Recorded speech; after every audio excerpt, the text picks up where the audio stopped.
देखिए, कोविड-19 जो देश में आया है एक महामारी के रूप में, और इस महामारी को लेकर माननीय प्रधानमंत्री जी ने पूरे देशवासियों से आह्वान किया है कि लॉकडाउन के माध्यम से जो सोशल डिस्टेंसिंग का जो मेंटेन करना है, और उसके आधार से बहुत हद तक हम लोग आगे बढ़े हैं।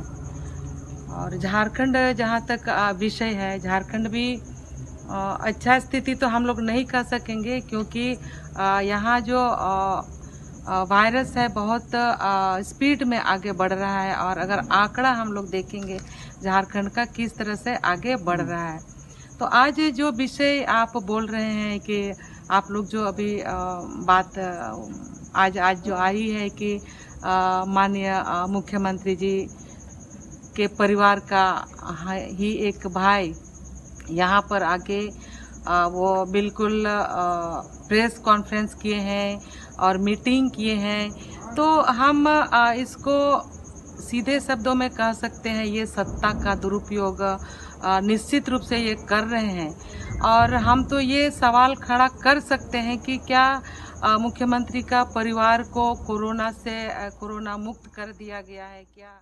सीधे शब्दों में कह सकते हैं ये सत्ता का दुरुपयोग निश्चित रूप से ये कर रहे हैं। और हम तो ये सवाल खड़ा कर सकते हैं कि क्या मुख्यमंत्री का परिवार को कोरोना मुक्त कर दिया गया है क्या, या फिर उनके लिए कानून अलग है क्या?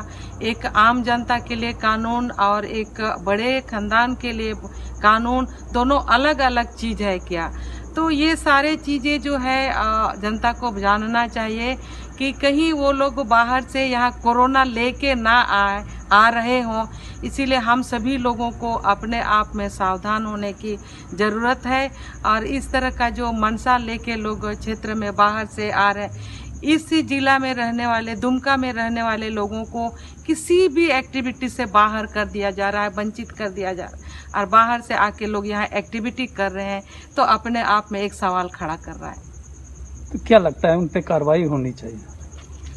देखिए, आप झारखंड में भी आप देखेंगे तो छोटे स्तर से या कोई सामान्य दुकानदार हो या कुछ हो या आम पब्लिक हो, तो कुछ थोड़ा सा गलती करते हैं तो कुछ ना कुछ सजा हो रहा है, या जो भी होता हो कार्रवाई हो रही है। तो हम इसमें भी ज़रूर कहेंगे कि कानून सबके लिए एक होना चाहिए, और चाहे बड़े लोग हैं छोटे लोग हैं, एक होता है ना चेहरा देख के या ओहदा देख के कानून काम ना करे, बल्कि सबके लिए बराबर कानून का दायरा होना चाहिए। जो भी लोग मिले हैं, अगर आप लोगों के पास क्लिप है या वीडियो विजुअल है, कुछ है आप लोगों के पास, तो आपने देखा होगा कि तरीके से लोगों से मिला हूं और सुनने का काम किया उनकी बातों को। और चूंकि जन समस्याओं को सुनना कोई अपराध नहीं है और उसका समाधान करना कोई अपराध नहीं है। अगर ये मैंने अपराध किया है तो जो भी सजा देना चाहे सरकार या मैडम, मैं लेने को तैयार हूं। ये लॉकडाउन पीरियड में आप रांची में थे, फिर अचानक से दुमका पहुंचे। किसने कह दिया मैं रांची में था? परमिशन था आपको? मुझे ये बताया जाए ना, किसने कहा मैं रांची में था? रांची में मुझे किसने देखा है? या पटना में कहा देखा, या दिल्ली में देखा, या मुंबई में देखा? किसी ने देखा है मुझे? किसी के पास अगर ये सबूत है तो साबित करे। और जो मैंने तो अभी कहा ना कि जो सजा हो सकती है, तब मुझे सजा सुनाई जाए, मुझ पे वो धारा लगाई जाए उल्लंघन का। मैं विगत करीब 3-4 महीने से यहां कंटिन्यू हूं, जब से 2 फरवरी के बाद से मैं यही हूं, तो लोगों के संपर्क में हूं। हाँ, बीच में इसलिए मैं बाहर नहीं था क्योंकि जो वायरस है इतना तेजी से यहां फैल रहा था, इस वजह से मैंने खुद को सोशल डिस्टेंस बनाया था, लेकिन फोन के माध्यम से मैं सबके संपर्क में रहा। देखिए, इनका काम है, कोई काम धाम है नहीं। अरे लोगों की सेवा कीजिए ना भाई, जिसके लिए आप चुनी गई थी पहले, वो काम कीजिए। कौन क्या कर रहा है, कैसे कर रहा है? अरे देखिए, मुख्यमंत्री जी चिल्ला चिल्ला के कह रहे हैं कि भाई खुद को बचाओ और दूसरों को बचाओ, बचो भी बचाओ भी।